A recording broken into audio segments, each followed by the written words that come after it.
Mesdames, Messieurs, bonsoir et bienvenue à cette édition, le sommaire.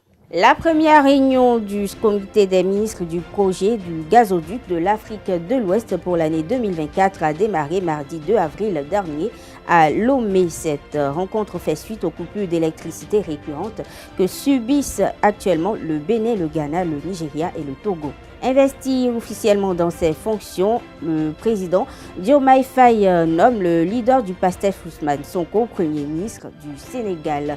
Dans cette édition, les citoyens font des projections sur leurs relations. En Afrique du Sud, la présidente de l'Assemblée nationale démissionne. Elle prend cette décision après s'être mise en retrait pour répondre à des soupçons de corruption.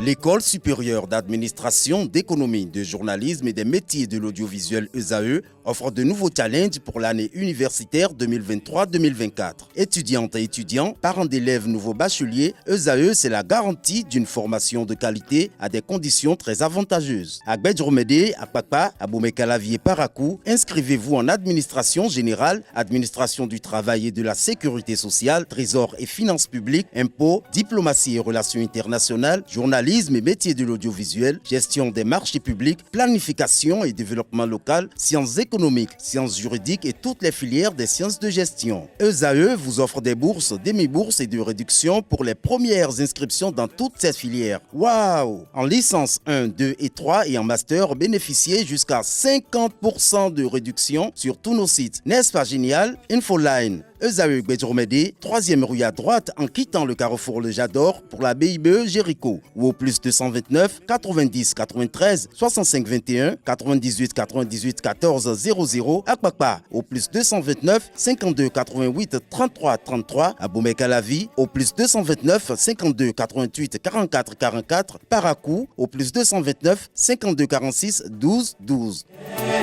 ESAE, l'excellence à un nom.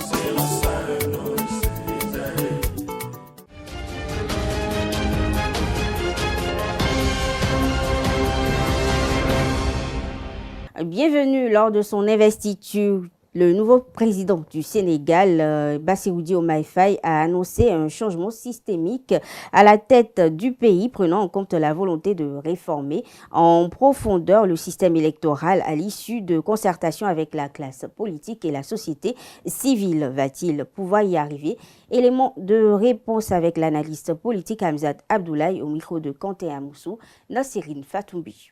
Nous sommes en face d'un nouveau président, un président élu, littéralement plébiscité dès le premier tour aux élections présidentielles.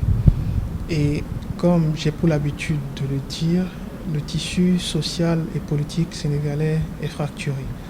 Et le chef d'État élu a certes hérité d'un cadeau avec 56% du suffrage électoral exprimé, mais un cadeau qui reste empoisonné parce que le tissu social, le tissu politique est fracturé et il va falloir rétablir également la confiance entre les Sénégalais et leurs institutions. Je trouve que cette mesure est idoine dans la mesure où elle est très attendue. Un dialogue politique, un véritable dialogue politique, un véritable dialogue social avec toutes les forces vives de la nation pourrait être un véritable début d'une gouvernance annoncée, gouvernance de rupture surtout. Et vous savez, dans le contexte sénégalais, la rupture était attendue et je pense que ce discours rejoint en quelque sorte le programme et le projet de société du candidat devenu président. Le nouveau président du Sénégal, Bassirou Diomaye Faye, élu à la tête du Sénégal lors des élections du 24 mars dernier, a nommé au poste de Premier ministre Ousmane Sonko, leader du parti politique patriote africain du Sénégal pour le travail, l'éthique et la fraternité PASTEF au soir de son investiture. Quelques citoyens béninois au micro de Kanté Amoussou et de Nassirine Fatoumbi se prononcent sur la nature des relations entre ces deux hommes. Je pense que ce serait une bonne histoire de relations d'hommes d'État. Je leur souhaite beaucoup de complicité, beaucoup de franchise comme ils ont l'habitude de le faire. Ils n'ont qu'à aller voir l'ancien président qui vit encore, Abdou Diouf. Parce qu'on dit un vieillard assis voit plus loin qu'un jeune debout. Vous savez ce qu'il y a entre ces deux hommes, c'est lourd. Qu'ils vous souviennent qu'il est arrivé que Diomaye Faye, le président actuel, ait donné le nom entier, Ousmane Sonko, prénom et nom de famille, à un de ses fils. Donc je ne pense pas que ces deux hommes-là n'ont pas eu le temps de se connaître. Et aujourd'hui, à l'exercice du pouvoir, je ne peux que les souhaiter bonne chance. Les deux sont des musulmans. S'ils veulent pratiquer vraiment la religion musulmane, ils vont se pardonner l'un et l'autre, se comprendre, se compléter et les choses, et le Sénégal sera bien géré. Le patron de presse Basile Thibozo est officiellement dans la course pour l'élection des professionnels des médias catégorie presse écrite à la 7e mandature de la Haute Autorité de l'Audiovisuel et de la Communication HAC. Il a déposé sa candidature mercredi 3 avril à la Commission électorale nationale autonome Sénat. Après la cérémonie de dépôt, le professionnel des médias s'est prononcé au micro de Francis Fahami. J'ai observé ici à la Sénat une organisation parfaite, un dispositif qui accueille et qui reçoit. On sent qu'il y a une sorte d'organisation pratique qui a fait que les dossiers ont été déposés dans les formulaires, dans les normes, avec des formulaires qu'on a signés, avec le dépôt provisoire qu'on a reçu. Et je crois qu'en termes d'organisation, ici, je crois qu'on me dit que la mention elle est bonne. Nous ne sommes plus dans le jeu, nous sommes dans l'enjeu, comme vous le dites. Parce que définitivement, la HAC est devenue une institution précieuse qui regroupe 98% de notre vie professionnelle et que par conséquent, on doit y aller et travailler pour la corporation. J'estime que tant qu'il y a encore des choses à faire, il y a toujours un grain à apporter. Et ce grain-là, je peux l'apporter en lien avec l'ensemble des acteurs des médias pour relever les défis de la corporation. Les défis, vous le savez bien, il y a des réformes qui sont en cours. Vous savez bien que le monde des acteurs des médias est un monde aujourd'hui extrêmement difficile, avec beaucoup de complications existentielles. Les médias sont dans la souffrance énorme. Je crois qu'il faut agir de façon rapide et absolue. La thérapie doit être de choc pour montrer un peu la massivité des drames que vivent les projets des médias. En plus de ça, vous savez que le monde de l'entreprise est difficile aujourd'hui. L'entreprise de presse est en difficulté. Les apports aux médias étatiques sont en berne. Et depuis un bon moment, je crois que l'entreprise de presse souffre. Les fêtiers sont en difficulté. Le monde des médias est en décrépitude. Autant de défis absolus, alarmants et imminents qu'on doit essayer, peu ou prou, de résoudre ensemble avec les autres acteurs des conseillers, si par la grâce de Dieu, vous m'y amenez. Je crois que, loin de tergiverser, de façon ramassée, c'est ce qu'on pourrait dire, parce que le professionnel des médias aujourd'hui vit sans convention de travail, il vit sans assistance sanitaire, il vit dans une situation d'absence de plan de carrière. Sa carte de presse qui est la sienne n'est pas encore valorisée à travers tous les avantages qui doivent aller avec. C'est autant de choses que nous allons essayer de faire pour que désormais, définitivement, on sorte un peu de cette ornière-là, de cette difficulté-là. Ce n'est pas l'Hirondais qu'on reconnaît le printemps. L'habit ne fait pas le moine, mais c'est à travers l'habit qu'on reconnaît le moine. Je crois que si la HAC est une institution politique, qu'est-ce que les acteurs des médias ils vont faire? C'est là la question. C'est pourquoi nous devons avoir la possibilité de révolutionner les choses, de manœuvrer autrement, de faire de la diplomatie à l'interne, des concertations à l'interne, pour que les dossiers qui sont les nôtres soient vus, appréciés et validés par nous-mêmes avant que ça n'en plénière de la HAC. Quand on connaît l'institution de façon verticale, on ne se plaint pas. Quand on ne le connaît pas, on a l'impression qu'on est seul. Je ne pense pas. Et comme je l'ai dit, nous avons eu 6 mandatures de la HAC. Nous allons essayer, par la grâce de Dieu, d'être dans la 7e mandature, si les acteurs des médias le veulent bien, pour qu'on puisse apprécier le rôle qu'on pourra jouer au terme des 5 ans, en allant vers la société des médias, à Cotonou, à Calavi, à Porto-Nouveau, à Moïcon, à Naditengu, à Parakou, à Lokusa, partout. Puisque je l'ai déjà fait, je vais continuer à le faire. Parce que le processus des médias, aussi loin que Tchoumi est important pour nous. Nous irons le voir pour lui parler de notre projet de société.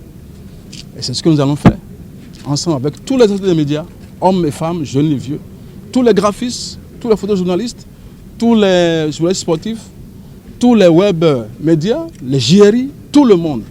Parce que je pense fondamentalement que personne ne doit être laissé sur le carreau. Quelle stratégie d'approvisionnement en gaz pour combler le déficit énergétique actuel de la sous-région? C'est autour de ce thème que se tient la réunion extraordinaire du comité des ministres du gazoduc de l'Afrique de l'Ouest GAO depuis le 2 avril dernier. Cette rencontre initiée par le Togo intervient dans un contexte régional marqué par une crise énergétique avec pour objectif de trouver des solutions durables aux problèmes auxquels est confronté le GAO. Cette rencontre permet au ministre de l'Énergie des 4 pays concernés par le projet GAO de faire le point sur sa mise en œuvre, d'identifier les défis rencontrés et de définir de nouvelles stratégies pour redynamiser l'approvisionnement en gaz naturel et résoudre la crise énergétique en cours en Afrique de l'Ouest.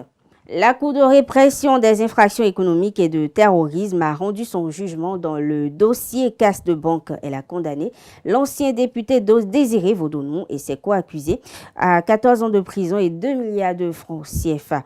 L'ancien parlementaire a été reconnu coupable des faits de complicité d'accès illégal dans un système informatique et blanchiment de capitaux. Cela après la requalification des chefs d'accusation initialement mis à la charge des concernés dans sa décision. La criette prononce ce jeudi une interdiction de séjour après purge de la peine au Sénégalais. Et en ce qui concerne le chef d'agence de la banque, la Cour a prononcé à son encontre une interdiction définitive d'exercer en tant que banquier. Il faut rappeler qu'il est reproché spécifiquement aux mises en cause d'avoir apposé avec l'aide du chef d'agence de la banque un appareil dans le système de la banque pour retirer de l'argent des comptes bancaires.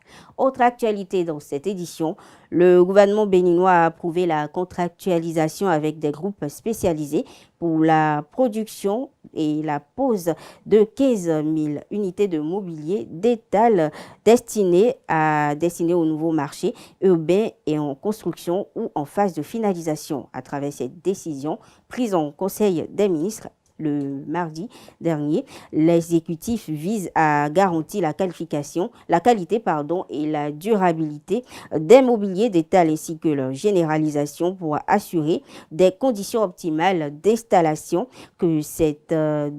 aux commerçants. Il faut préciser que cette première phase concerne les marchés urbains de Kadiaou, Aïdjedo, Toklebe, PK3, Arangbo, Rondro, Kokokodji, Gema, Djougou, Begame, Melote, Wologede, Midombo, Sainte-Trinité, Gorhi et Wondo.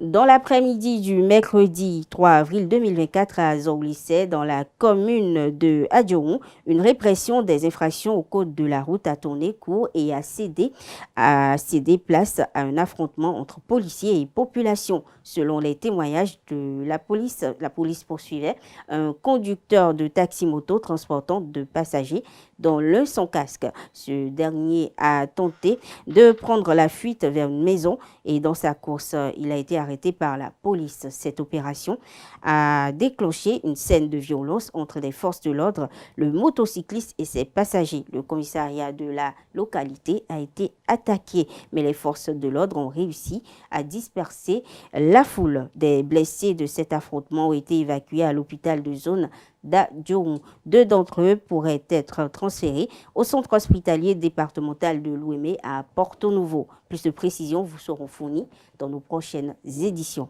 Passons à présent aux actualités internationales. Dans cette édition, les députés togolais ont adopté fin mars dernier une nouvelle constitution pour apaiser l'opposition qui y voit une manœuvre politique. Le président Faure Gnassingbé a demandé une deuxième lecture du texte, repoussant ainsi les législatives et les régionales qui étaient prévues pour le 20 avril dernier, ce à travers un communiqué également lu à la télévision. Des dates sont précisées une nouvelle date. Il faut noter que selon la nouvelle constitution, il revient au Parlement togolais d'élire le président de la République qui est privé de toute prérogative sans débat et pour un mandat unique de 6 ans. Au terme du test, le pouvoir devra résider entre les mains d'un président du Conseil des ministres, une sorte de premier ministre désigné par les députés chargés de fonctions régaliennes. Son mandat doit être de 6 ans sans qu'il ne soit précisé s'il sera renouvelable ou non. Et c'est ce qui inquiète l'opposition qui craint que Faure Gnassingbé ne soit désigné à cette fonction, assurant ainsi son maintien au pouvoir pour une durée infinie. Au Sénégal, 24 heures après son investiture, Bassirou Diomaye Faye, 5e et plus jeune président du pays, a annoncé son premier discours à la nation et c'était à l'occasion du 64e anniversaire de l'indépendance célébré ce jeudi. C'était pour lui l'occasion de donner les grandes lignes d'orientation de sa politique. Il a annoncé des concertations en vue de prendre des mesures fortes concernant la vie chère dans le pays et également le président sénégalais a rappelé que la jeunesse est au centre de ses préoccupations. Il fait savoir aussi sa volonté de réformer en profondeur le système électoral à l'issue de concertations avec la classe politique et la société civile. Rationaliser les partis politiques et leur financement, par exemple, mais pour corréler l'obtention de sa carte d'identité à l'inscription du fichier électoral. La réforme de justice, autre chantier prioritaire. Pour réconcilier donc cette justice avec les Sénégalais, Bassirou Diomaye Faye a promis des assises avec les métiers du secteur. La présidente de l'Assemblée nationale en Afrique du Sud, Nosiviwe Mapisa Nkakula, a annoncé sa démission alors qu'elle faisait l'objet de soupçons de corruption. Sa décision intervient alors que les élections sont prévues pour le 29 mai prochain. Accusée d'avoir accepté plus de 100 000 euros de pots de vin entre 2016 et 2019. Lorsqu'elle était ministre de la Défense, la concernée avait d'abord pris du recul pour répondre à ces allégations. La démission survient, il faut le préciser, après des pressions pour sa destitution émanant notamment de l'opposition. Il faut noter aussi que dans sa lettre d'adieu à l'Assemblée nationale, rendue publique mercredi 3 avril, Nosiviwe Mapisa Nkakula n'a pas laissé planer de doute sur son innocence. Sa décision a été saluée par contre par le secrétaire général de l'ANC, le parti au pouvoir. Terminons cette actualité internationale par l'Ukraine. 4 personnes sont décédées, dont 3 secouristes et 5 ont été blessés lors d'une seconde frappe sur un lieu qui venait d'être bombardé dans un quartier densément peuplé de Kharkiv. L'annonce a été faite par le maire Igor Terikov. Le chef de la région militaire de Kharkiv, Oleg Sinogubov, a fait état d'au moins 4 frappes sur la ville dans le courant de la nuit et M. Terikov, de son côté, a fait état de l'usage de drones de fabrication iranienne. Shahed, les villes d'Ukraine sont presque chaque nuit l'objet de frappes russes. La ville de Kharkiv, proche de la frontière dans le nord-est du pays, figurant parmi les plus régaliennes ciblées. Sport dans cette édition, après 2 sorties infructueuses soldées par des nuls, Coton FC a renoué avec la victoire lors de la 11e journée de la Super League Pro. Mercredi 3 avril, Bassirou Souleymane et ses coéquipiers ont dominé Bani Gossé 1-0. En posture de leader au coup d'envoi, les joueurs de Bani Kwara ont déjoué en première partie. Avec le bloc bas, ils ont essuyé les assauts répétés des doubles champions en titre et finissent par céder juste avant la mi-temps. Romaric Amoussou profite pour ouvrir le score pour les siens. Ibrahim Da Silva, entraîneur de Banigansé, aurait aimé obtenir un meilleur résultat à Ouida. Il fait le débriefing du match et revient sur les ambitions de son club. Oui, des regrets, on aurait pu peut-être l'aborder de la même manière en première partie. Mais qui sait, c'est qu'il n'y a pas une boule, il n'y a pas un cristal dans lequel on regarde pour pouvoir en fait, voir la physionomie des deux parties. Vous voyez, on y est allé avec nos convictions. Malheureusement, ça n'a pas été. On prend, qu'est-ce que je vais dire, un but comme ça. Et donc ça arrive, on le prend et voilà. En deuxième partie, on se dit, bon, jouons parce qu'on a une culture. Ben, on joue au fait par rapport à nos valeurs et voilà ce que ça a donné. Malheureusement, le but égalisateur n'est jamais arrivé. C'est tant mieux. Et nous n'avons aucune prétention, hein, sauf celle de prendre 3 points à chaque match. Ce n'est que ça qui nous anime. Il n'y a pas autre chose derrière. Si la nature favorise que nous arrivions au fait à engranger 3 points à chaque match, nous on va dire alhamdoulilah. Ouais, ce n'est que ça, il n'y a pas autre chose. Moi je crois que le football c'est un travail. Nous avons accepté de travailler, le travail nous a porté là où on est, on continue à travailler. Parce que comme vous l'avez bien dit, Banigansé c'est petit poussé qui cherche au fait à aller de l'avant. Vous comprenez un peu. Nous on travaille et on apprend chaque jour que Dieu fait. Donc il n'y a pas de potion magique. Hein. C'est le travail, je crois que c'est un groupe uni, c'est une famille. Mais donc quand on va sur le terrain, on se dit bon, allons nous défouler et on voit le résultat à la fin. Quoi. Ce n'est que ce qu'on fait chaque match. Restons avec le coach Da Silva, formateur du gardien de but international béninois Marcel Souquet Dandinou. Il est émerveillé par le niveau que l'ancien capitaine de ESAE FC a atteint. Beaucoup ou presque personne peut-être au Bénin ne sait si Dandinou Marcel a pris par nos soins. Mais je dis c'est un sentiment de fierté, simplement. Quand on travaille et qu'on voit en fait ces poulains se hisser au haut, et encore que pour moi, ce n'est pas encore le haut que je souhaite pour lui. Hein. Je me dis il a encore des choses à faire valoir encore bien haut. Mais donc actuellement, à l'étape où on en est, ce n'est que des sentiments de satisfaction. Pas grande satisfaction, mais de fierté, beaucoup plus de fierté. Donc je suis fier du garçon.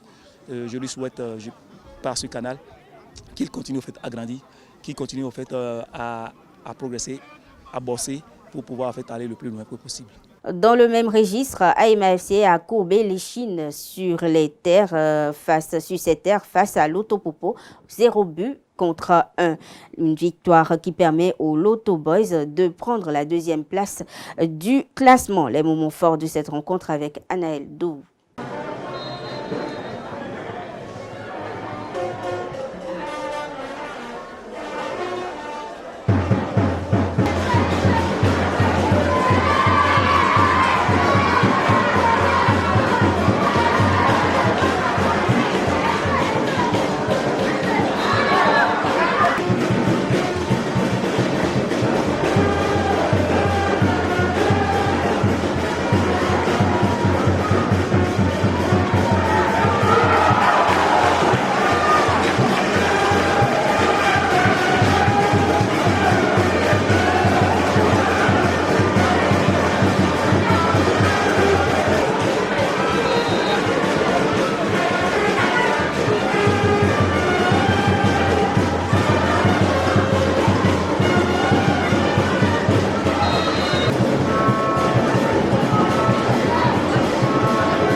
Outre ces rencontres, Dadja FC a battu la JSP 2-0 et reprend la tête avec 23 points. Dragon qui a également remporté son match contre Espoir sur le même score, reste quatrième à 1 point de Banigansé et en réalisant un match nul 0-0 à domicile contre Aspac, Damissa abandonne la dernière place aux Requins de l'Atlantique qui s'écroule devant l'AS Takouné 2-3. L'AS Cotonou et les Chevaliers se neutralisent sur le score de 1-partout.